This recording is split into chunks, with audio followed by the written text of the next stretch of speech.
आज इस वीडियो में देखेंगे सिग्नम फंक्शन के बारे में। सिग्नम फंक्शन क्या होता है, सिग्नम फंक्शन को रिप्रेजेंट कैसे करते हैं।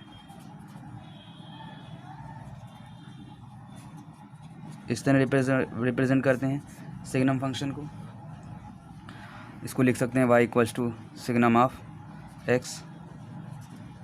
ये होता क्या है इस फंक्शन में, इस फंक्शन में ये है कि अगर x की वैल्यू जब 0 से छोटी होगी, जैसे कि आप एक लाइन ड्रॉ कर लें, पहले यहाँ पर आप 0 को रेफरेंस मानें अगर, तो जैसे ही वैल्यू आप x की वैल्यू 0 से छोटी रखेंगे तो जो फंक्शन होगा आपका सिग्नम x, उसकी वैल्यू -1 आएगी। और जैसे ही 0 से बड़ी वैल्यूज़ रखेंगे, 0 से बड़ी वैल्यूज़, उसके लिए सिग्नम x की वैल्यू +1 आएगी। लेकिन जैसे ही 0 रखेंगे उस पर वैल्यू 0 आएगी। तो इसको अगर इंटरवल के फॉर्म में लिखना चाहें तो क्या कहेंगे कि x जब <0 है तो y की वैल्यू क्या है, 1 है। लेकिन जैसे ही x की वैल्यू 0 है, y की वैल्यू 0 है, सॉरी यहाँ पर जब x की वैल्यू 0 से छोटी है तो -1 है, और जब x की वैल्यू 0 है तो 0 है। और जब x की वैल्यू पॉजिटिव हो जाती है 0 से बड़ी तो सिग्नम x की वैल्यू +1। ये इस तरह लिख लिया जाता है। ये आ जाएगा आपका y बराबर है सिग्नम x का इनइक्वलिटीज़ के लिए साइन है। ग्राफ बनाने के लिए हम लोग यहाँ पर पहले कोऑर्डिनेट बना लेंगे। फिर यहाँ पर आप देख रहे हैं जब 0 पर वैल्यू होती है तो जस्ट 0 पर जैसे ही होती है वैल्यू 0 आ जाती है। लेकिन जैसे ही 0 से 0.1 भी लेते हैं आप लोग तो -1 में आने लगती है, मतलब यहाँ से आने लगती है वैल्यू 1 मान लेते हैं। यहाँ पर -1 है, यहाँ पर +1 है। तो जैसे ही आप लोग वैल्यू 0 से कुछ बड़ी लेते हैं 1 आती है वैल्यू, और 1 ही आती चली जाती है इनफाइनाइट तक चाहे वो।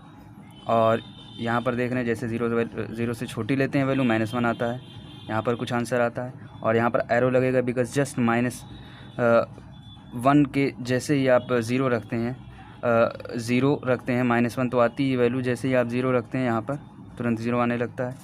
और जैसे ही 0 से कुछ बड़ी वैल्यू लेते हैं +1 आने लगता है, लेकिन जस्ट 0 पे वैल्यू 0 आती है। ये इस तरह इसका कुछ ग्राफ बनेगा।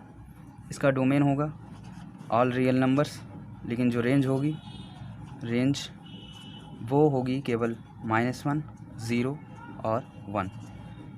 इस तरह से इसका हो गया डोमेन और रेंज।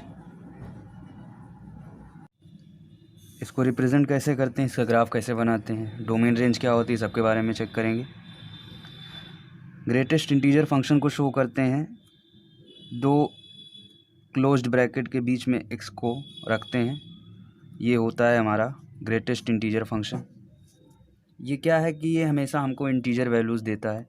x में हम कोई भी वैल्यूज़ रख सकते हैं, फ्रैक्शन वैल्यूज़ या फिर इंटीजर वाली, लेकिन जो इसका आउटपुट होगा वो हमेशा इंटीजर होगा।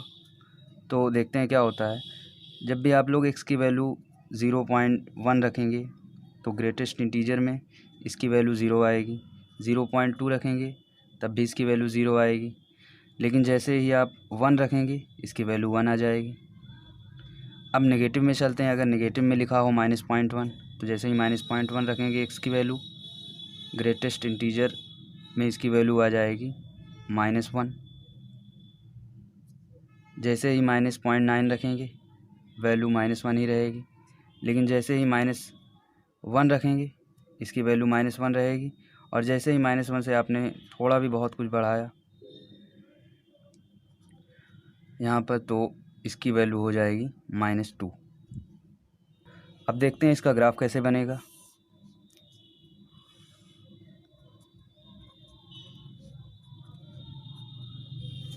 इसके ग्राफ में देख लेते हैं, जैसे भी वैल्यू 0.1, 0.9 या कुछ भी रहेगी वैल्यू 0 हो जाएगी हमेशा।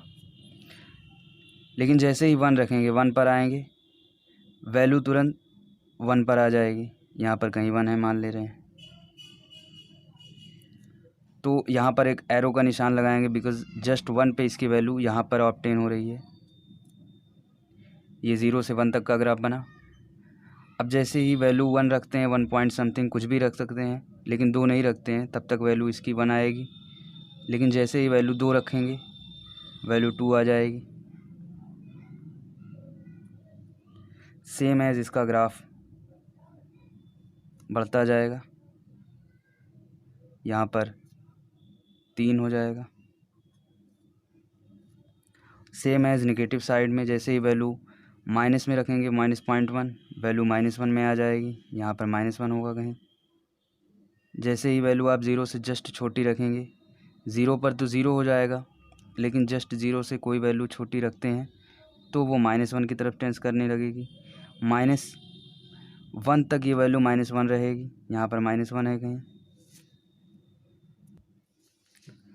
यहाँ पर कहीं -1 है, तो ये वैल्यू हमें यहाँ तक ऐसे मिलेगी। लेकिन जैसे ही -1 समथिंग कुछ रखने लगेंगे तो वो वैल्यू -2 के फॉर्म में आने लगेगी, यहाँ पर -2 कहीं। ऐसे ही ये ग्राफ हमारा बढ़ता रहेगा।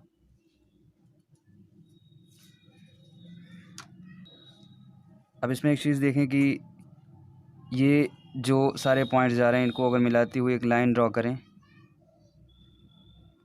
तो इस लाइन को देखेंगे आप, ये जो लाइन होगी ये y = x लाइन होगी, और इस लाइन को अगर आप देखें, ये दो लाइंस जो होंगी ये लाइन होगी x-1। तो कह सकते हैं ग्रेटेस्ट इंटीजर के फंक्शन का जो ग्राफ होता है वो x और x-1 के बीच में लाई करता है। अब इसकी डोमेन क्या होगी? डोमेन इसकी जो हो जाएगी वो आप कुछ भी रख सकते हैं, -∞ से +∞ तक। तो डोमेन को कह सकते हैं कि रियल नंबर्स, सारे रियल नंबर्स को हम लोग लिख सकते हैं, या फिर ऐसे भी लिख सकते हैं -∞ से ∞। अब इसकी रेंज क्या होगी? रेंज में देख सकते हैं आपको केवल इंटीजर नंबर्स मिलेंगे, चाहे वो नेगेटिव इंटीजर हो चाहे वो पॉजिटिव इंटीजर हो। तो यहाँ पर लिख देंगे इंटीजर,